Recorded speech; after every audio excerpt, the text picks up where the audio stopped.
하나님께서 오늘 우리에게 주실 말씀은 사도행전 2장입니다. 사도행전 2장 1절에서 8절입니다. 신약 188쪽입니다.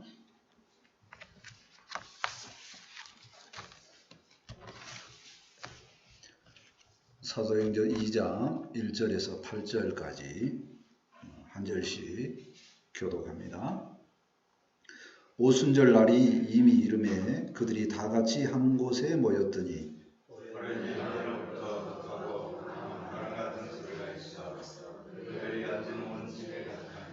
마치 불의 혀처럼 갈라지는 것들이 그들에게 보여 각 사람 위에 하나씩 임하여 있더니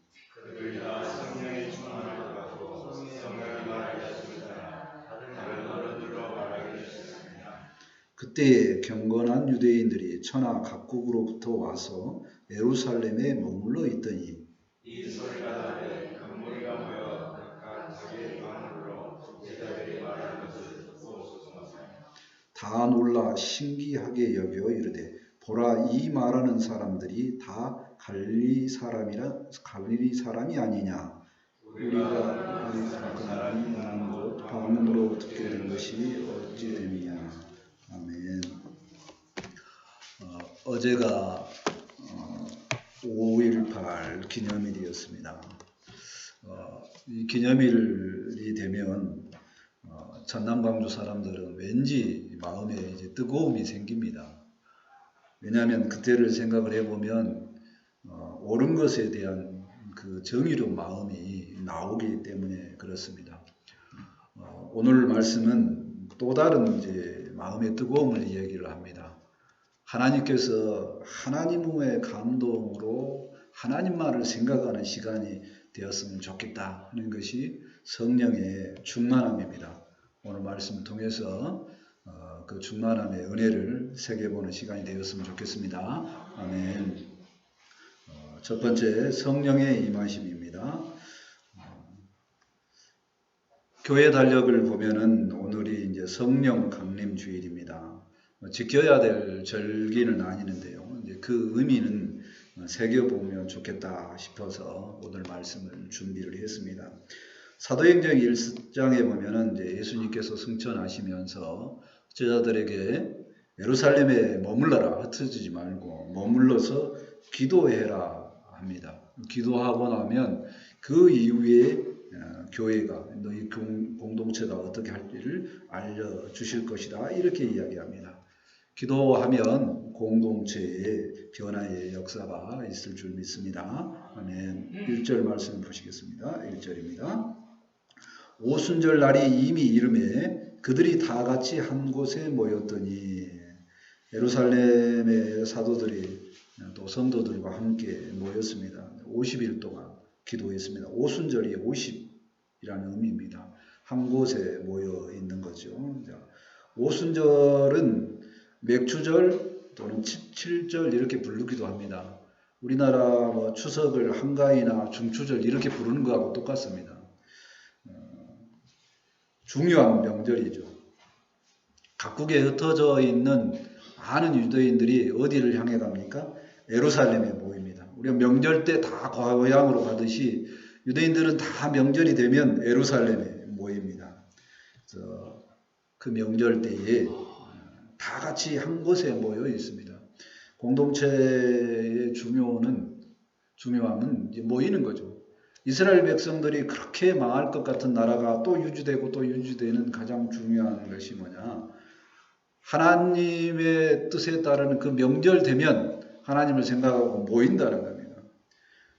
모이기를 힘쓰는 교회는 아름다운 모습인 줄 믿습니다. 아멘. 2절 말씀을 보실까요?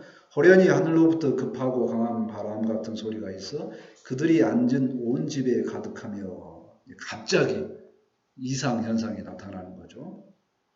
강하고 바람 같은 소리가 있습니다. 급하고 강한 바람의 소리. 이거는 성령님께서 강림하신 모습의 하나의 모습입니다. 그들이 어쩔 때 앉아있는 가운데에 갑자기 성령님께서 임하시는 겁니다. 있습니다. 앉아있다. 이 표현을 왜 생각을 해봐야 되냐면요. 우리는 지금 앉아있을 때 예배를 드리죠. 성령 강림, 오순절 성령 강림이 기도하는 중에 나타나는 게 아니라 이처럼 하나님의 말씀을 듣고 있을 때 예배하는 시간에 성령 강림이 있었다는 겁니다. 오순절하고 연결되면 자꾸 그 무아지경에 들어가는 기도 시간에 성령님께서 오신다 이렇게 하는 경우가 많기 때문에 그렇습니다. 물론 기도를 안 한다는 뜻이 아닙니다. 그 교회 예루살렘 교회에 머무르면서 50일 동안 한 마음으로 기도한 그 기도의 마음이 있습니다. 하나님께서 때가 되매 그곳 가운데 성령의 임재를 허락하신 것입니다. 그러니까 굉장히 의미가 바뀌어진 겁니다. 같은 날인데 맥추절이라고 해서 하나님 앞에 나오는 명절이었습니다. 근데 굉장히 중요한 날 50일째 되는 날이어서 이제는 뭘로 신약에는 오순절로 바뀝니다. 오순절 성림 강림일 이렇게 바뀌는 거죠. 주님 안에 있으면 하나님의 은혜에 따라서 기념해야 되고 또 우리가 생각해야 되는 날짜의 의미가 달라지는 것도 생각을 해봅니다. 아무튼 공동체가 한 마음으로 기도하고 한 마음으로 말씀을 듣고 있을 때에 성령의 역사가 있는 줄 믿습니다. 성령님께서 임하시는 예루살렘 교회를 보면서 생각을 해봅니다. 성령님은 교회에 임하십니다.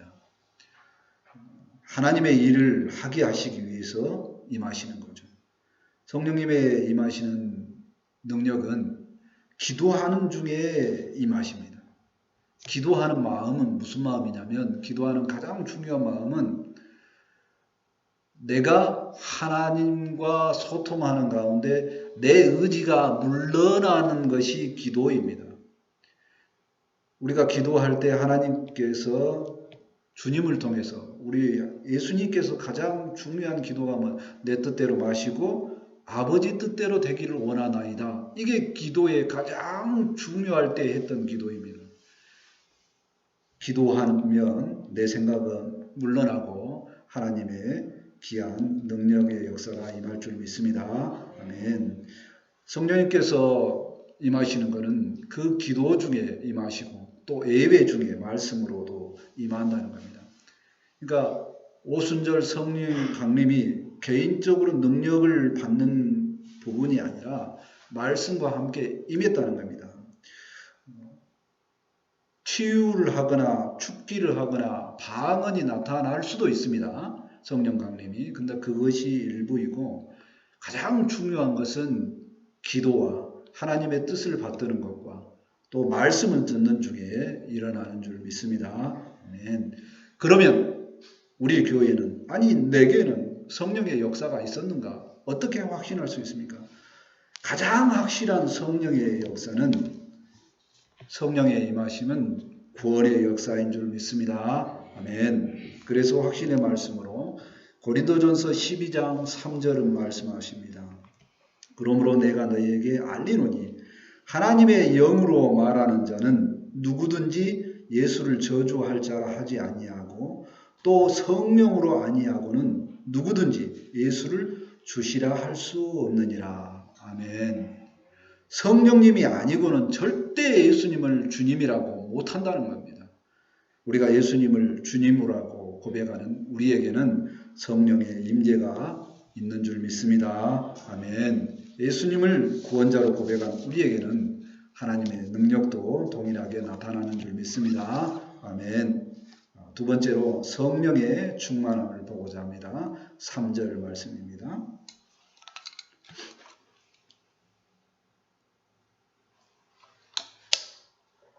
3절입니다. 마치 불의 혀처럼 갈라지는 것들이 그들에게 보여 각 사람 위에 하나씩 임하여 있더니 성령의 임하심이 이제 눈으로 보여지게 나타나는 겁니다. 아주 특별한 경우죠. 자, 어떻게 나타나는가 보니까 불의 혀처럼 갈라지는 것들이 보였다고 합니다. 갈라진다. 그러면 하나에서 출발해서 퍼져나가는 거죠. 마치 방언이 하나에서 시작해서 퍼져나가는 것처럼 복음이 하나에서 출발해서 예루살렘에서 출발해서 온 세계로 퍼져나가듯이 이렇게 퍼져나가는 모습을 불의 혀처럼 표현을 했고 또 그 개체가 불로 표현했습니다. 성령님의 은혜가 있으면 왠지 마음이 뜨거워진다는 겁니다. 어떤 집사님이 그랬습니다. 성경을 읽었더니 마음이 뜨거워지고 자꾸 눈물이 난다는 겁니다. 성령의 역사는 이런 뜨거움의 역사도 있는 줄 믿습니다. 아멘. 그리고 각 사람 위에 하나씩 임한다는 겁니다. 하나씩이라고 하는 것은 인격적으로 사람마다 각각 성령의 체험함이 있다는 겁니다.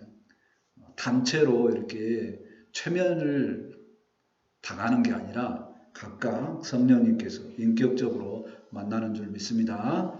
그래서 우리는 하나님과 직접 교통하는 중요한 모습이 성령님과 내가 함께 하니까 이제 만인 제사장으로서 내가 늘 하나님께 아뢰일 수 있는 줄 믿습니다. 아멘. 4절 말씀을 같이 한번 읽어볼까요? 오늘 요절로 잡은 말씀입니다. 4절입니다. 같이 한번 읽겠습니다. 시작.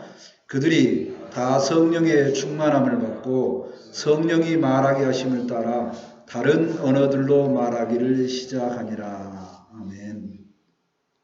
그들이 다 성령의 충만함을 받았다고 합니다. 성령의 충만은 뭐냐? 충만은 성령의 기운으로 가득 차서 다른 어떤 것이 침범하지 못하는 상태를 말합니다. 그러니까 성령님께서 인도하시는 일만 생각하는 겁니다. 하나님의 일만 생각하는 겁니다. 모든 일을 하나님의 일로 생각합니다. 그리고 하나님의 일만 하는 상태를 말합니다. 근데 교회 전체에게 모든 성도가 한꺼번에 이렇게 성령의 충만을 받는 경우에는 사도행전 2장에 나타나는 유일한 사건입니다. 아주 특별한 사건이기는 하죠. 지금까지 없었던 거고 예수님 시대나 그때도 없었습니다. 물론 개인적으로 성령 충만은 있었습니다. 마리아가 잉태된 성령의 힘으로 잉태되는 것, 또 베드로가 신앙 고백을 하는 것, 그러면 성령의 잉태, 성령의 임재의 모습이었습니다. 그런데 지금은 아주 특별합니다. 모두 다 성령의 충만함을 받았다는 겁니다. 성령의 충만함을 받은 그들이 무엇을 했는가요? 그랬더니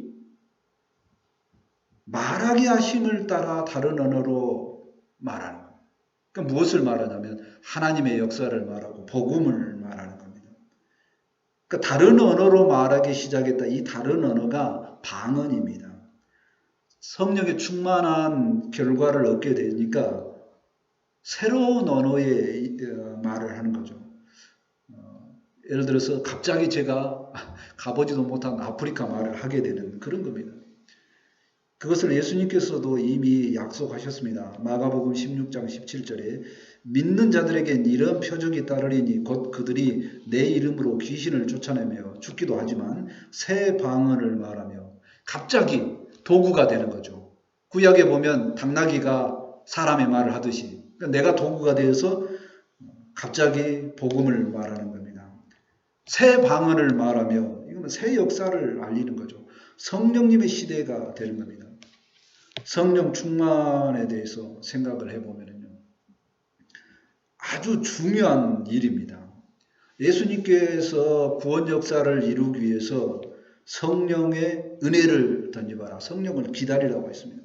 그거는 뭐냐면 내 의지대로 하는 것뿐만이 아니라 하나님의 영이 임하는 그 은혜 가운데 행하라 하는 얘기입니다.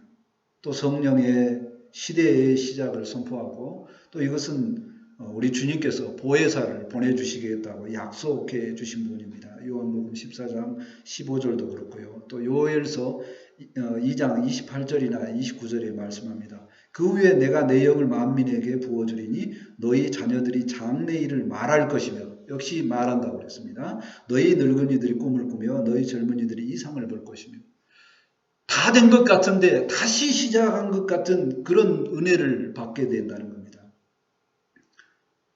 성도들이 능력을 받아서 무엇을 하게 되느냐? 새롭게 시작한다는 겁니다. 복음 전파를 시작한다는 겁니다. 그러니까 성령 충만은 한 번만 받아야 되는 게 아니라 늘 성령 충만을 받아야 됩니다. 또 성령 충만의 역사는 뭐하고도 관련이 있냐면 교회 부흥 역사하고도 관련이 있습니다. 회개의 역사가 일어나고 또 회심의 역사가 일어나는 겁니다. 성령 충만은 믿는 역사의 표적이 나타납니다. 능력이 나타나죠. 성령 충만은 개인의 위익을 위한 것이 아니라 하나님의 역사의 확장입니다. 오순절 성령 충만이 예루살렘 교회가 단단해지고 완벽하게 하나님의 충만한 역사 가운데 복음이 단단해지는 그런 역사였습니다. 예수님이 완전히 주님으로 확정되는 그런 시간이었습니다. 우리에게도 이런 성령 충만의 역사가 있었을 줄로 믿습니다. 아멘. 제가 오늘 말씀을 준비하면서 내게는 가장 성령 충만의 시간이 언제 있는가 생각을 해보니까 역시 주님을 만나는 그 뜨거웠던 첫사랑 시간으로 옮겨져 가더라고요.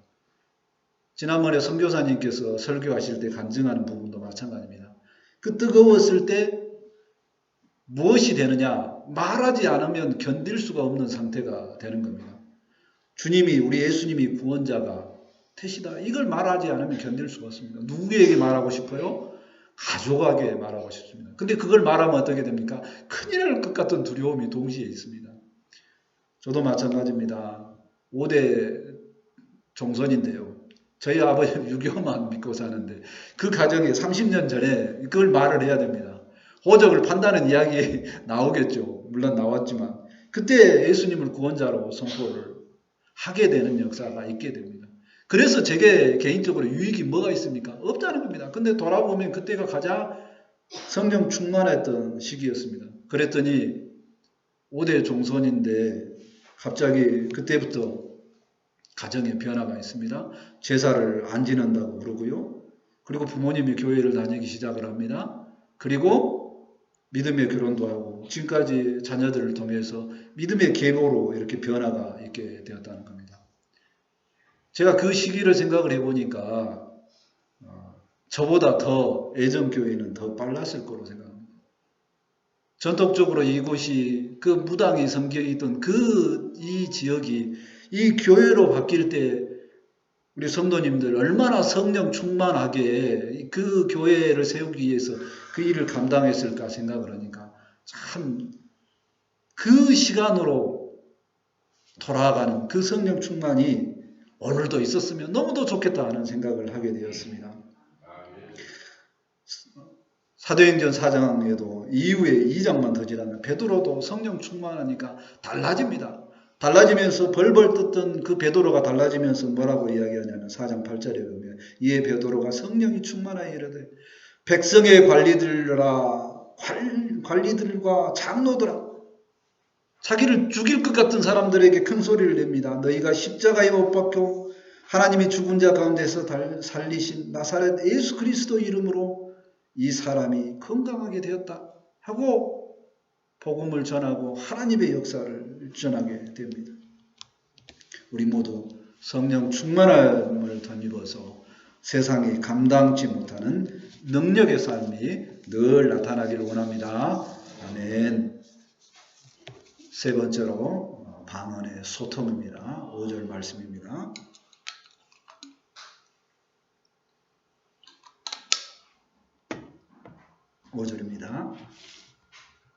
그때 경건한 유대인들이 천하 각국으로부터 와서 예루살렘에 머물러 있더니 그때 경건한 유대인들은 하나님 때문에 모인 사람들이니까 경건하다고 이렇게 이야기를 했습니다.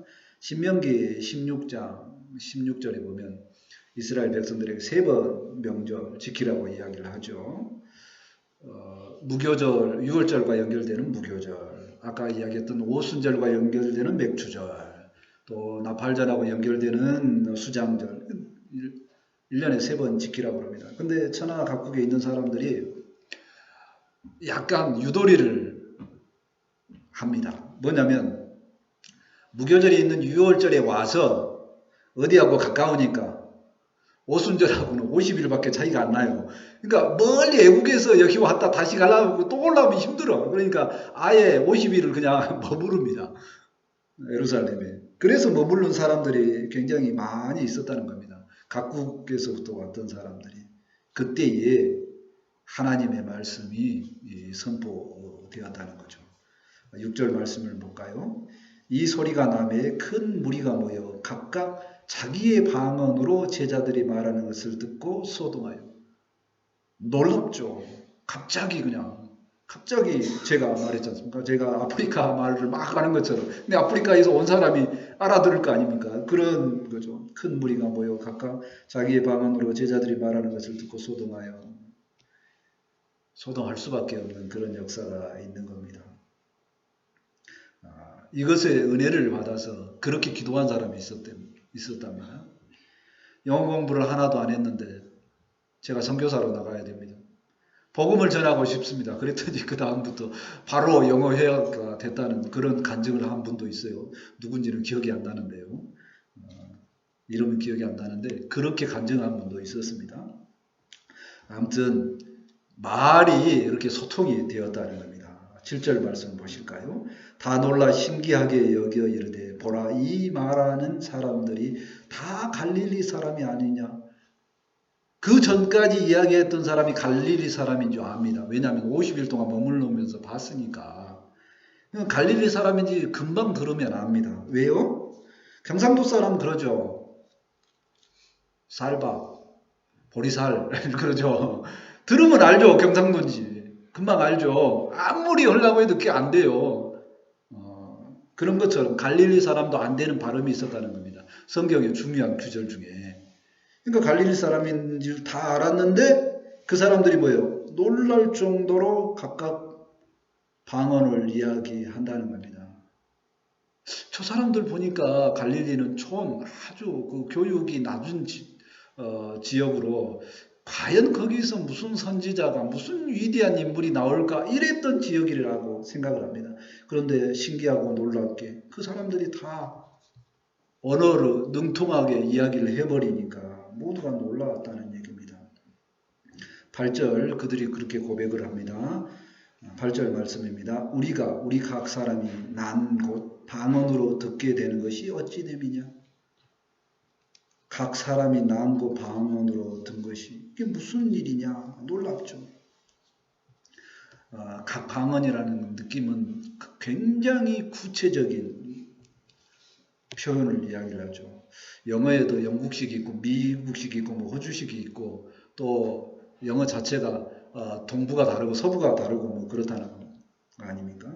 이렇게 다른데 여기서 각 곳 방언, 왜 방언 자꾸 이야기를 제가 하냐면요. 신비주의에 말하는 방언이 아니라는 겁니다. 성경에 나오는 방언의 많은 단어들은 다른 지역의 언어 이겁니다. 알 수 없는 말로 가끔가다 기도를 열심히 하면 입으로 막 말을 하는데 이 혀가 자기 마음대로 막 돌아갈 수 있습니다. 근데 그거를 방언이라고 하기도 하는 사람이 있는데 그것보다는 성경에는 대부분 그것이 아니고 각 사람의 방언, 각 지역의 방언입니다. 각 사람이 제자들이 각 지역의 방언으로 말하는 사건을 통해서 생각할 점이 분명합니다. 방언은 사투리처럼 다른 지역의 말을 말합니다. 분명하게 전달되는 언어이고요. 그 전달되는 언어로 무엇을 말하냐면 하나님의 구원 사역을 말합니다. 근데 이게 지금 모두가 한 목소리로 내는 거죠. 다른 언어를 이렇게 말할 수 있는 의미는 새로운 역사의 시작이라는 겁니다. 하나님께서 인간이 하나님께 나오는 것, 높아지는 것을 싫어하셔서 바벨탑 사건을 통해서 언어를 흩으셨습니다. 그리고 서로 소통이 안 되게끔 했어요. 근데 오순절 성령 강림을 통해서 하나의 목소리를 내게 하셨다는 겁니다. 이제 다른 언어를 사용하더라도 소통이 되게끔 하시는 거죠. 다른 언어를 다 사용 가능하고 언어를 통일되게 하시는 것입니다. 새 방언은 성령님의 새 역사입니다. 성령 안에서 하나 되는 역사의 한 면입니다. 11절 같은 경우에 보면 우리의 각 언어로 하나님의 큰 일을 말함을 듣는도다 그랬습니다. 새 방언의 목적은 하나님의 큰 일을 듣는 겁니다. 성령님께서 임하자 한 곳에서 한 마음이 되고 하나님의 일하심으로 보는 겁니다. 그 성령의 역사를 어떤 사람은 받지 못하는 사람은 술 취했다. 그러지만 받는 모두가 동일하게 뭐라고 고백한다고요? 하나님의 큰 일이다 라고 고백을 합니다. 믿음 안에 있으면 이처럼 하나님의 큰 일을 보는 순간에 다 한 마음이 됩니다. 하나가 되는 거죠. 믿음 안에서 모두가 하나가 되는 것, 방언이 소통되는 것, 그것이 하나님의 역사인 줄 믿습니다. 아멘. 성령의 충만함에 이르면 하나님과 내가 하나가 됩니다. 그래서 하나님과 싸움의 관계가 아니라 화평의 관계가 됩니다. 물론 모두가 우리 주변도 동일합니다. 다 하나님과 소통을 하게 되면 우리들끼리도 다툼이 없고 소통이 되는 줄 믿습니다. 아멘. 성령 안에 있으면 모두가 소통만 됩니다. 소통이 안 되면 불통이 되고 불통이면 고통이 이르는데 반대로 하나님의 은혜 안에 있으면 다툼이 없고 소통이 되고 은혜가 되는 줄 믿습니다. 아멘. 에베소서 4장 3절에 말씀합니다. 평안에 매는 줄로 성령이 하나 되게 하신 것을 힘써 지키라.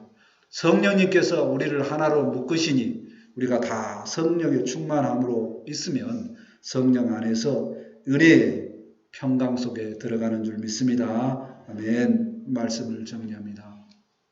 성령의 임재를 가장 확실하는 것은 내가 구원받은 것을 믿는 역사가 성령의 가장 확실한 역사인 줄 믿습니다. 아멘. 성령의 충만함을 통해서 교회가 바르게 섰고 성령의 충만함을 통해서 내가 믿음에 확실하게 섰음을 믿고 우리가 날마다 성령의 충만함에 들어갔으면 좋겠습니다. 아멘. 또한 성령의 충만함에 이르면 서로가 소통이 되고 하나가 되는 줄 알고 성령의 은혜 안에 하나 되는 우리가 되었으면 좋겠습니다. 아멘. 기도합니다. 하나님 은혜 주심을 감사합니다. 우리 가운데 성령님께서 함께 하시고 성령의 충만함의 은혜를 누리게 하심을 감사합니다.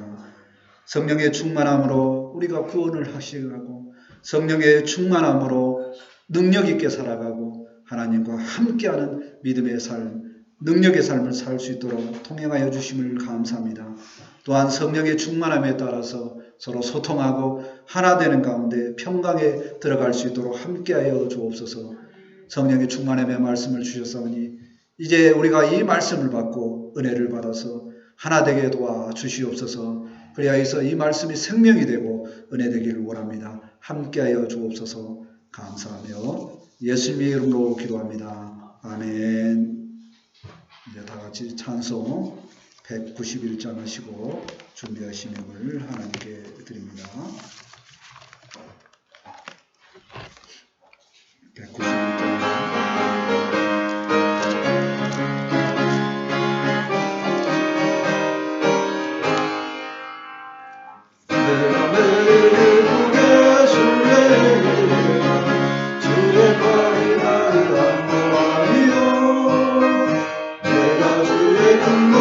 191장 주의 영광을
성령의 충만함의 은혜를 알게 하시니 감사합니다.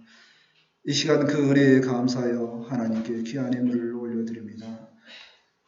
구역예배에 감사한 금을 드립니다. 추정한금을 드립니다. 성교헌금을 드립니다. 차량헌금을 드립니다. 감사헌금을 드립니다. 11조를 드립니다. 이 모든 은혜 가운데 드리는 이 예물을 하나님께서 기뻐받아 주옵소서. 하나님 드린 손길마다 하나님께서 통행하여 주셔서 아버지 세상에서 하나님께서 주시는 충만한 은혜로 살게 하시고 아버지 하나님 그 은혜에 따라 능력으로 살게 하여 주옵소서. 그리하여서 그 능력이 세상에 나타나지고 아버지 세상이 감당치 못할 아버지 강력한 은혜로 살게 하여 주옵소서. 아버지 하나님 물질로 드렸사오니 하나님께서 물질의 복을 또한 허락하여 주옵소서. 그리하여서 하나님 세상 일을 아버지 할 때도 하나님의 일을 할 때도 부족함이 없도록 늘 함께하여 주옵소서. 넉넉함으로 이 모든 일을 감당하기에 부족함이 없도록 주께서 함께하여 주옵소서. 이 물질이 하나님 나라에 귀하게 쓰임받기를 원합니다. 또한 아버지 마음이 있지만 준비하지 못한 손길 가운데도 늘 함께하여 주옵소서. 주께서 동행하여 줄 믿사오며 감사하며 예수님의 이름으로 기도합니다. 아멘. 이제 장로님 나오셔서 교회 소식 전합니다.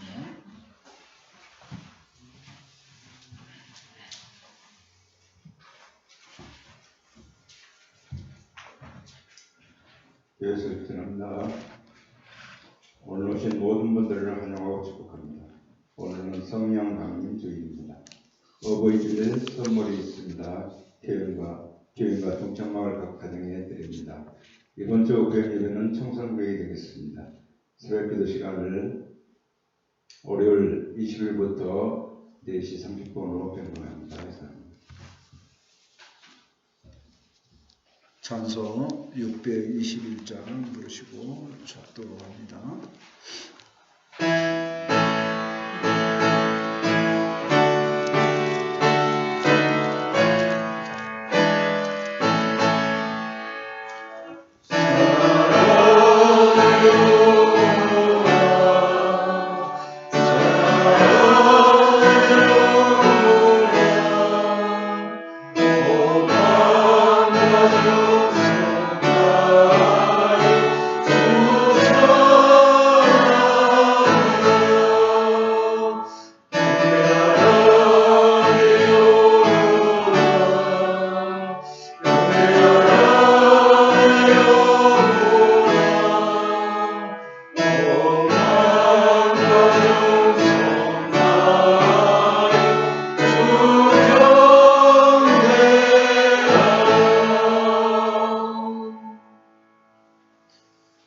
지금은 우리 주 예수 그리스도의 은혜와 하나님의 무한하신 사랑과 성령님의 감화 감동 교통 축복하심의 역사가 성령의 충만함을 받는 모든 영혼들에게 이제로부터 영원토록 함께 있을지어다.